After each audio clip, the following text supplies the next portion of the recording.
अवकलज के अनुप्रयोग में आज हम लोग का टॉपिक है स्पर्शी और अविलंब। ठीक है, तो सबसे पहले हम लोग स्पर्शी देखते हैं। स्पर्शी क्या होता है, इसका परिभाषा देखिए क्या होता है।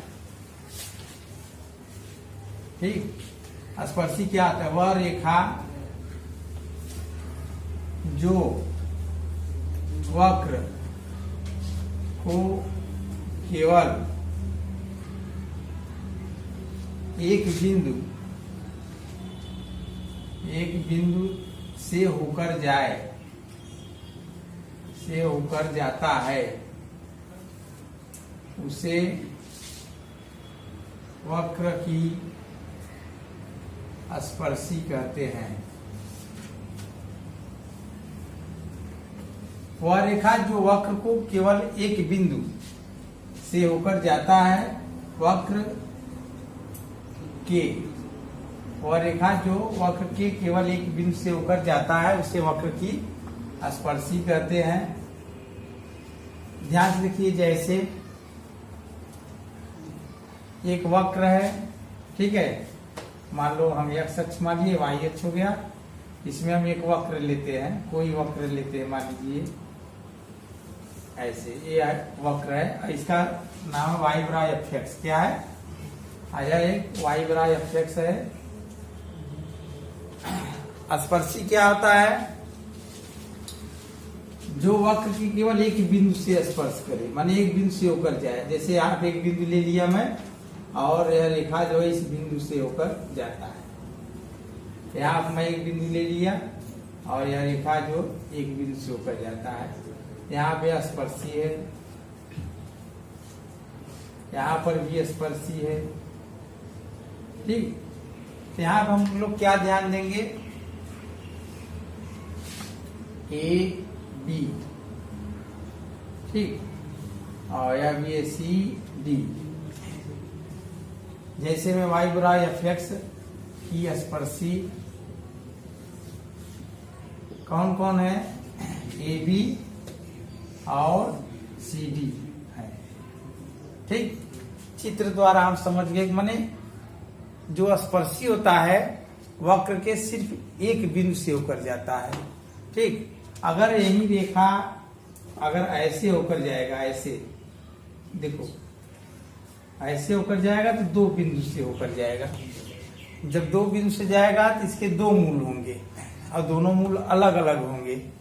ठीक है, तो यह स्पर्शी नहीं है। माने वक्र की स्पर्शी कौन होता है? ऐसी रेखा जो केवल वक्र को एक बिंदु से होकर जाए, वक्र के एक बिंदु से होकर जाए, उसको हम लोग बोलते हैं वक्र की स्पर्शी।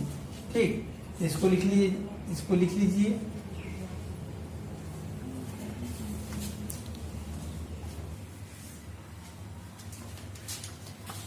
स्पर्शी ज्ञात करने के नियम क्या है? पहला, सर्वप्रथम वक्र का समीकरण लिखते हैं। दूसरा है वक्र के समीकरण का x के सापेक्ष अवकलज ज्ञात करते हैं। तीसरा,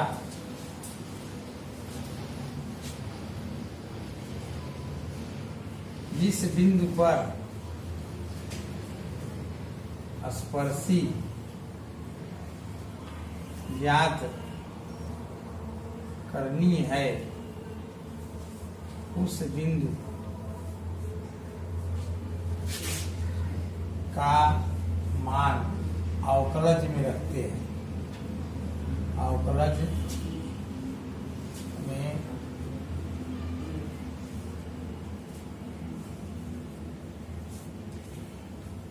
रख कर प्रवणता ज्ञात करते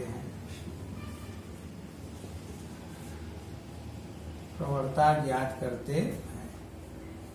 चौथा, स्पर्शी का समीकरण वाई ऋण y1 बराबर m कोष्टक में x माइनस x1।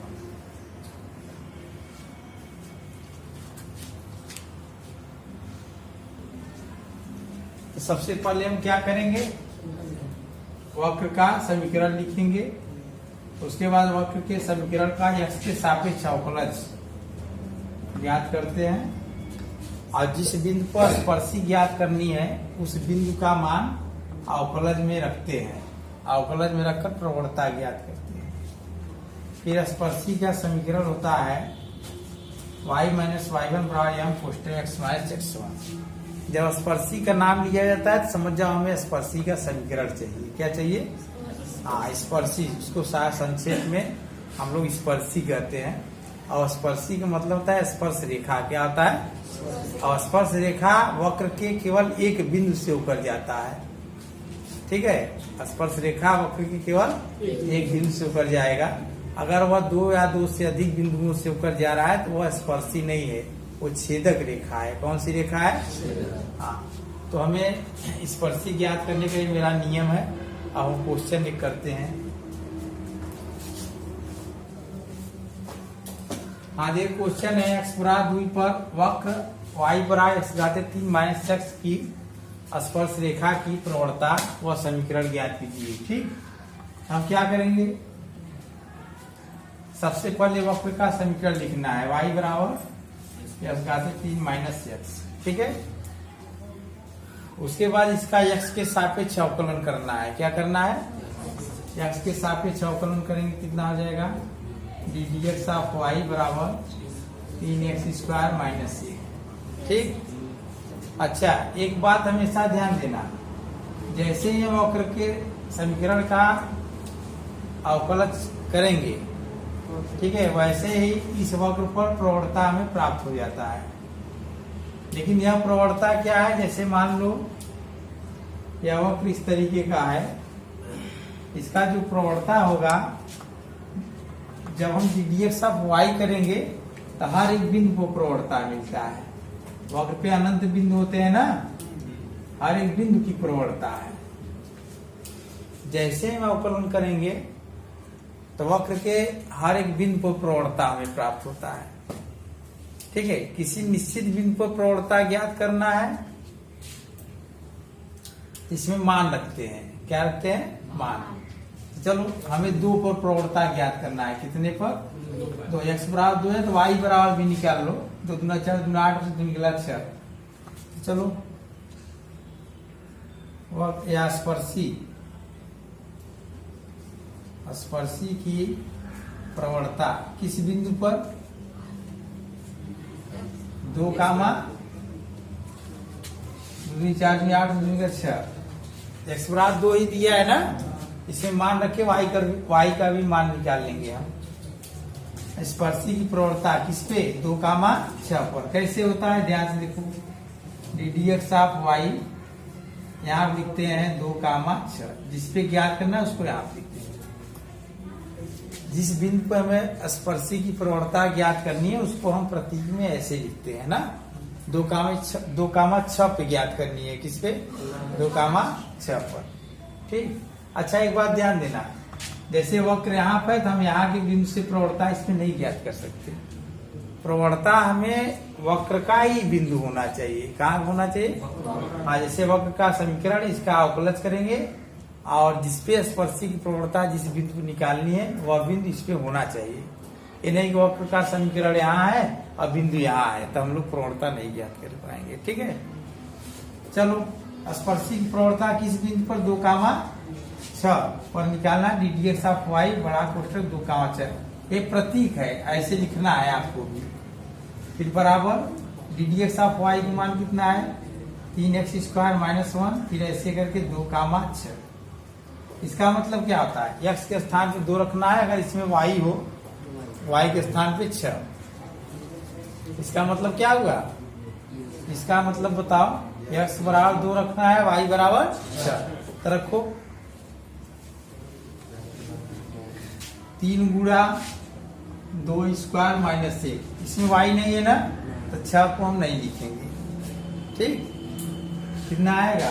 2 दूना 4, 12 माइनस 1 11। तो स्पर्शी प्रवणता 2,6 को कितना प्राप्त होगा 11। हर एक बिंदु पर अलग अलग प्रवणता ज्ञात होगा, ये बात हमेशा ध्यान देना। यहाँ पर प्रवणता ज्ञात करेंगे तो दूसरा होगा, यहाँ दूसरा होगा, यहाँ दूसरा, यहाँ दूसरा, यहाँ दूसरा, यहाँ दूसरा, क्योंकि एक वक्र के समीकरण पर हम अनंत स्पर्श रेखा खींच सकते हैं। देखो यहाँ से खींचेंगे तो ऐसे आएगा, आएगा कि नहीं, यहाँ से खींचेंगे तो ऐसे जाएगा, 2 स्पर्श रेखा एक हो गया, यहाँ खींचेंगे तो ऐसे आएगा। एक वक्र पे हम अनंत स्पर्श रेखा खींच सकते हैं। हमें जो स्पर्श रेखा चाहिए वह इसमें दिया रहेगा, हमें ये वाला निकालिए। हमें कौन सा स्पर्श रेखा चाहिए था 2,6 पर, 2,6 पर स्पर्श रेखा। तो 2,6 पर स्पर्श रेखा, हाँ, तो यहाँ कई बात याद करेगा। जब हम अवकलन करब तो ढेर सारा प्रवणता प्राप्त हुए ना। अगर उमना जहाँ प्रवणता चाहते वहां के बिंदु उठा के रख देवे तो वह प्रवणता मिल जाए। ठीक, चलो हमें अब क्या चाहिए, स्पर्शी का समीकरण क्या चाहिए।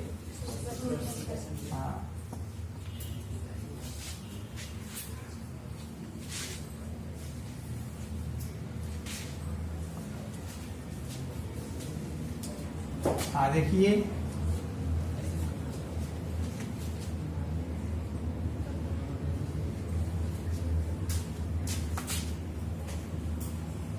स्पर्शी का समीकरण क्या होगा, y माइनस y1 बराबर m कोष्टक x minus x1। y minus y1 कितना है 6, बिंदु हमारा 2,6 था ना, x1 y1, m के स्थान पे 11 कोष्टक x minus y1 x1 2, y minus 6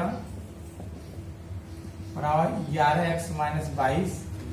ठीक, सबको उस साइड भेजते हैं, चाहे इधर भेज लो चाहे इधर भेज लो। 0 बराबर 11x माइनस 22 ऋण y धन 6, 0 बराबर 11x माइनस y और ऋण 16 ना, ये आंसर हो गया। तो बिंदु 2,6 पर स्पर्शी का समीकरण यह है 11x माइनस y माइनस 16 बराबर 0।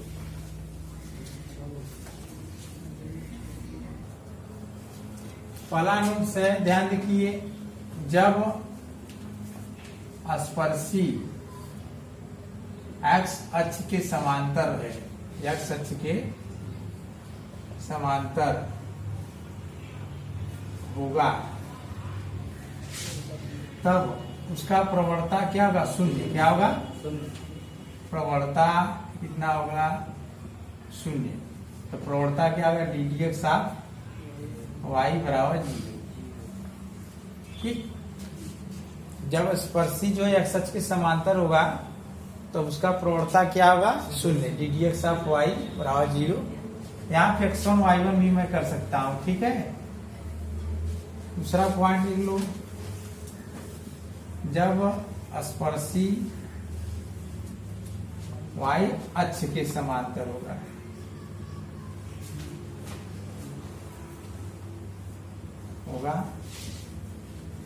तब ddx ऑफ y, तब प्रवणता बराबर अनंत। इसको हम लोग बोलते हैं ddx ऑफ y बराबर अनंत। ठीक, चित्र द्वारा समझ लो ध्यान से, अच्छे से। मान लीजिए कोई x अक्ष है, y अक्ष है, कोई रेखा x अक्ष के समांतर है। किसके समांतर है, x अक्ष के समांतर रेखा का समीकरण होता है y बराबर कोटि। क्या होता है, y बराबर कोटि होता है। अब इसका अवकलन करोगे x के सापेक्ष तो ddx ऑफ y बराबर 0 नहीं होगा, आएगा कि नहीं। x अक्ष के समांतर रेखा का समीकरण क्या होता है, y बराबर कोटि। अब इसका x अक्ष के सापेक्ष हम अवकलन करेंगे तो ddx ऑफ y और बराबर किया अचर पद 0 हो जाएगा। समझा ना। अब कोई रेखा y अक्ष के समांतर है, ये x है, ये y है, ये y अक्ष y अक्ष के समांतर है। इसका अर्थ x बराबर भुज। क्या होता है, x बराबर भुज। अब इसका हम लोग अवकलन करेंगे तो क्या होगा, इसका अवकलन करेंगे, देखो दो तरीके से मैं कर सकता हूँ। इसका x के सापेक्ष अवकलन करूं तो यहाँ पे 1 हो जाएगा बराबर 0। तो 1 के बराबर 0 तो होगा नहीं। इसको हम लोग ऐसे भी लिख सकते हैं ना, जैसे x बराबर भुज है, y के सापेक्ष अवकलन कर दो तो 0 हो जाएगा ना। फिर इसको व्युत्क्रम कर दो 1/0, तो ddx ऑफ y कितना हो जाएगा अनंत। बात समझ आया। और ये तो मैं समीकरण से इसको सिद्ध कर दिया कि अगर यह रेखा x अक्ष के समांतर है तो y बराबर कोट इसका x के सापेक्ष अवकलन करेंगे तो 0 आएगा। यह रेखा y अक्ष के समांतर है, स्पर्शी y अक्ष ऐसे है, स्पर्शी है ना, स्पर्शी y अक्ष के समांतर है, इसका अवकलन करेंगे। इसमें तो y है नहीं तो हम कैसे करेंगे, हम y के सापेक्ष कर दे रहे हैं। y के सापेक्ष अवकलन करेंगे कितना हो जाएगा, dy ऑफ x बराबर 0 हो जाएगा। तो 0 को मैं 0/1 लिख सकता हूँ, लिख सकता हूँ ना। फिर इसको इसका भी व्युत्क्रम कर दिए, इसका भी व्युत्क्रम कर दिए, तो ddx ऑफ y बराबर 1/0। 1/0 से क्या हो गया अनंत। तो हम ऐसे सिद्ध कर सकते हैं, इस तरीके से, इस तरीके से हम सिद्ध कर सकते हैं। एक और तरीका है मेरे पास इसको सिद्ध करने का। देखो प्रवणता बराबर tan थीटा क्या होता है, प्रवणता बराबर क्या होता है tan थीटा। थीटा क्या होता है, इस रेखा का x अक्ष के साथ झुकाव, इस रेखा का x अक्ष के साथ झुकाव, ये दोनों समांतर, थीटा 0 होगा। क्या होगा यहाँ पे थीटा क्या होगा 0। m बराबर tan थीटा से भी करोगे तब भी पाएगा। ध्यान से देखो मैं कर दे रहा हूँ, m बराबर tan थीटा, tan 0 बराबर 0। अब m को हम लोग क्या लिखते हैं ddx ऑफ y। इससे भी सिद्ध हो गया ना, हुआ कि नहीं। इसको मैं दो तरीके से सिद्ध किया। एक सरल रेखा का समीकरण पता है तो अवकलन करके 0 ला दिया, और सरल रेखा x अक्ष के समांतर थीटा बराबर 0 होगा तो m बराबर tan थीटा से भी मैं कर दिया। ठीक है, इसी तरह मैं इसको भी दो तरीके से कर सकता हूँ। एक तरीका तो यह है, एक तरीका तो ये है। दूसरा क्या होगा, यहाँ पे कई अंश का कोण बना है 90 अंश, 90 अंश बना है, जिसके यहाँ पे m बराबर क्या होगा tan थीटा। m क्या लिखेंगे ddx ऑफ y बराबर tan 90 माने अनंत। क्या हो गया समझ आया ना। तो ddx ऑफ y 0 को दो तरीके से मैं कर सकता हूँ, और ddx ऑफ y बराबर अनंत को भी दो तरीके से। ठीक, x अक्ष के समांतर है तो यह रेखा x अक्ष के साथ 0 अंश कोण बनाया, और यह y अक्ष के समांतर है तो यह रेखा x अक्ष के साथ 90 अंश का कोण बनाया। ठीक है, तो यहाँ से हम दो नोट लिखते हैं, नोट नंबर 1 और नोट नंबर 2, दोनों को नोट करते हैं। देखो ध्यान से, अविलंब, अविलंब क्या होता है उसको देखते हैं हम लोग। ठीक है, अविलंब क्या होता है पहले चित्र द्वारा समझते हैं। मान लीजिए कोई ये वक्र है, ठीक है, हमें इस बिंदु पर अविलंब ज्ञात करना है, तो कैसे होगा उसको देखिए ध्यान से। सबसे पहले इस बिंदु पर स्पर्शी ज्ञात करेंगे। क्या ज्ञात करेंगे, हाँ, और इसी बिंदु पे एक लंबवत रेखा हम लोग खींचेंगे, वही अविलंब हुआ। क्या होगा, ये स्पर्शी है, क्या है अविलंब। बात समझ आया। स्पर्शी ज्ञात करना हम लोग जानते हैं, तब अविलंब भी ज्ञात करना जान जाएंगे। देखो इसका परिभाषा लिख लीजिए, बोले वह रेखा जो स्पर्शी के स्पर्श बिंदु, स्पर्शी के स्पर्श बिंदु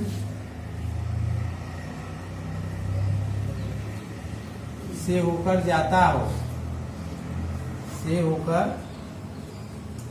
जाता हो तथा स्पर्शी पर लंब हो, उसे अविलंब कहते हैं, अविलंब कहते हैं।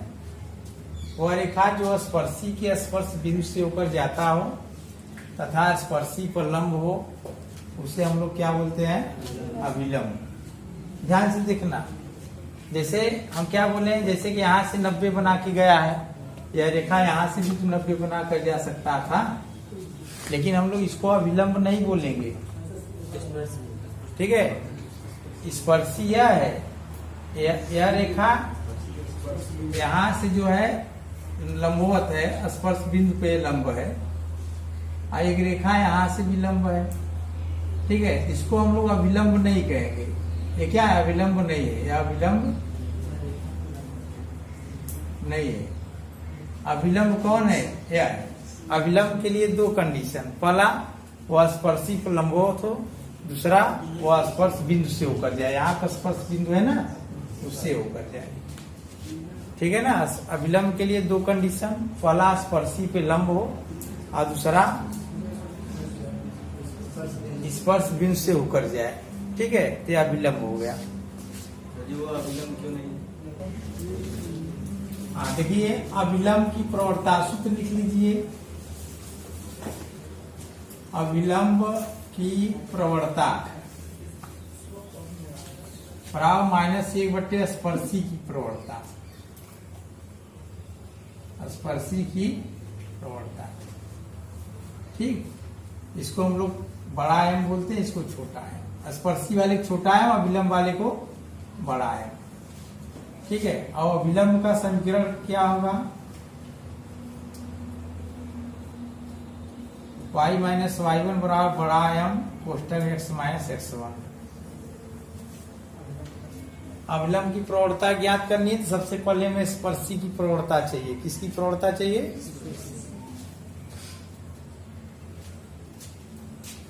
और अविलंब का समीकरण ज्ञात करना है तो y माइनस y1 बराबर m कोष्टक x माइनस x1।